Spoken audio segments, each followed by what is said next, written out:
Hello, જય દ્વારકાધીશ મિત્રો. કેમ છો બધા? મજામાં ને? સ્વાગત છે તમારું મારી ચેનલમાં. જો અત્યારે ઉનાળો છે એટલે આપણે શાક રોટલી ને એવું ખાવાનું ઓછું ભાવે છે, તો આવી રીતે કંઈક નવીન બનાવ્યું હોય તો ખાવાની મજા આવે. તો એના માટે આજે આપણે વેજીટેબલ પુડલા બનાવવાના છે. તો વેજીટેબલ પુડલા બનાવવા માટે આપણે આ કોબીને આ રીતે સુધારી અને લઈ લીધી છે. ત્યાર પછી એક બટેટાનું આપણે આ રીતે ઝીણું ખમણ કરી લીધું છે. મરચાંને પણ આ રીતે લાંબી લાંબી પતલી સ્લાઇસમાં સુધારી લીધા છે. અને ડુંગળીને પણ આપણે આ રીતે લચ્છાની જેમ સુધારી લીધી છે. આ સિવાય તમે તમારા ઘરમાં બીજું કાંઈ પણ શાક અવેલેબલ હોય તે તમે લઈ શકો છો. ગાજર છે, બીટ છે, એવું કાંઈ પણ તમે લઈ શકો છો. તો ચાલો હવે રેસીપી શરૂ કરીએ. તમે વિડીયોમાં છેલ્લે સુધી બન્યા રહેજો અને ચેનલમાં નવા હોય તો સબસ્ક્રાઈબ કરવાનું ના ભૂલતા. હવે આ બધા શાકભાજીને આપણે એક બાઉલમાં લઈ લેશું.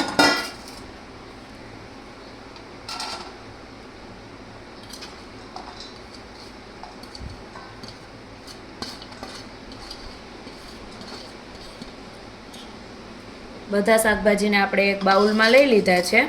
હવે આપણે તેમાં લોટ એડ કરવાનો છે. તમે આને ચણાના લોટ સાથે પણ બનાવી શકો, પણ આજે આપણે જે વેજીટેબલ પુડલા બનાવવાના છે તે ઘઉંના લોટમાંથી બનાવવાના છે. તો આપણે તેમાં ઘઉંનો લોટ એડ કરી લેશું.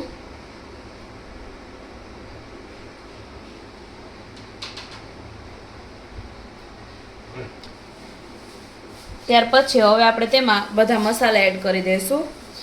તો સ્વાદ પ્રમાણે મીઠું,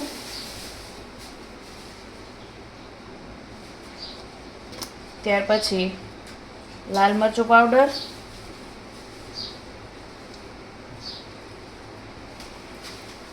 થોડાક સફેદ તલ, થોડુંક ધાણા જીરું પાવડર,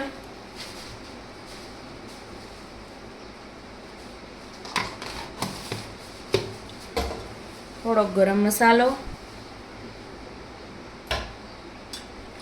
થોડીક હિંગ અને થોડાક લીલા ધાણા.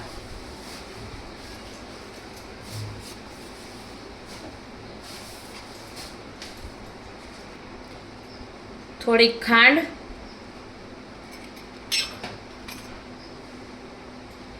અને થોડોક લીંબુનો રસ એડ કરી દઈશું.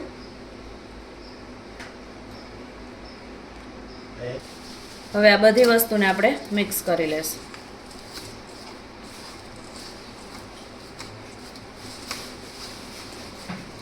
પછી આપણે તેમાં જરૂર પડશે તો થોડુંક પાણી એડ કરશું.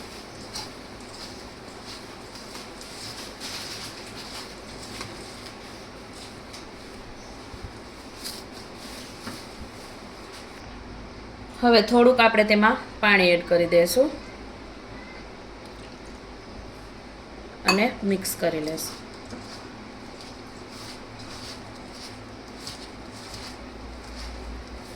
આપણે આમાં વેજીટેબલ્સ વધારે રાખ્યા છે, લોટનું પ્રમાણ આપણે ઓછું રાખવાનું છે. તમે આને ચણાના લોટમાંથી પણ બનાવી શકો. આપણે ઘઉંના લોટમાંથી બનાવ્યા છે આજે.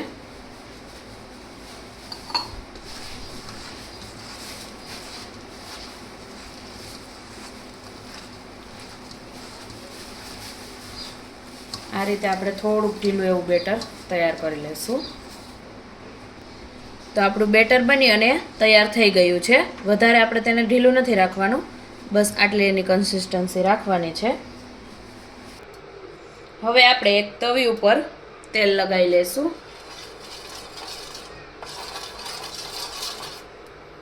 અને ત્યાર પછી આમાંથી થોડુંક બેટર લઈ લેશું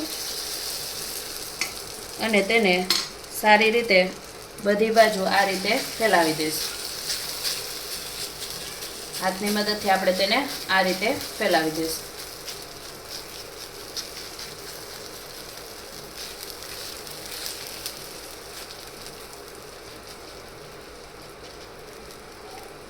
અને ત્યાર પછી આપણે ફરતે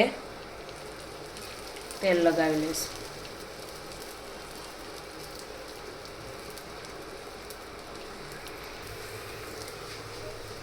હવે એક સાઈડ પાકી ગયું છે તો આપણે એને બીજી સાઈડ પલટાવી લેશું અને આ રીતે બંને સાઈડથી આપણે તેને શેકી લેશું. આ સાઈડ પણ આપણે થોડું તેલ લગાવી દઈશું અને બંને સાઈડથી તેને સરસ રીતે પકવી લેશું.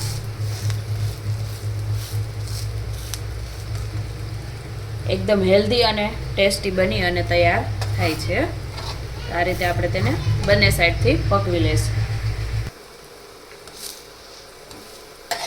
બંને સાઈડથી આપણે આ રીતે તેને પકવી લીધું છે.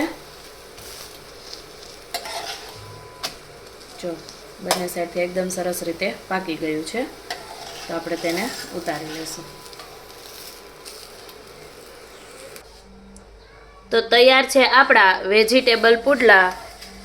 એકદમ હેલ્ધી અને ટેસ્ટી બની અને તૈયાર થાય છે. તો તમે પણ આ રેસીપી જરૂરથી ટ્રાય કરજો અને કમેન્ટ કરીને જણાવજો કે તમને રેસીપી કેવી લાગી. વિડીયો ગમે તો લાઈક કરજો, શેર કરજો અને ચેનલમાં નવા હોય તો સબસ્ક્રાઈબ કરવાનું ના ભૂલતા.